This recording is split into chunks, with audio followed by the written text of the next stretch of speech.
திடீர்னு கடவுள் நேர்ல வந்து, பா நீ ரொம்ப நல்லவன், உனக்கு ஒரு 5 நிமிஷம் டைம் தரேன், உனக்கு ஒரு 50 ஆசையை லிஸ்ட் அவுட் பண்ணு, என்னென்னலாம் உனக்கு வரம் வேணுமோ அந்த டாப் 50 நீ முதல்ல எழுது, 5 நிமிஷத்துக்குள்ள இதை நீ முடிச்சிட்ட அப்படின்னா நீ நினைச்சதெல்லாம் உனக்கு நடந்துரும்பா அப்படின்னு சொல்லி டைமர் ஆன் பண்றாருன்னு வச்சுக்கோங்க.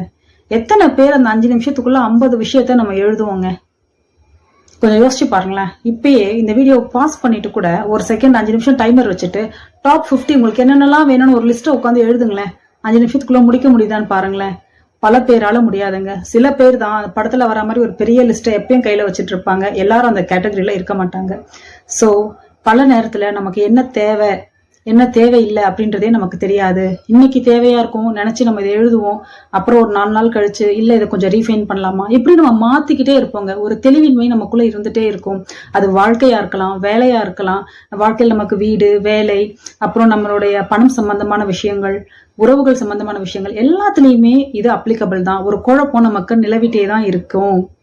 அந்த ஒரு தெளிவு ஏன் வரமாட்டேங்குது? ஏன்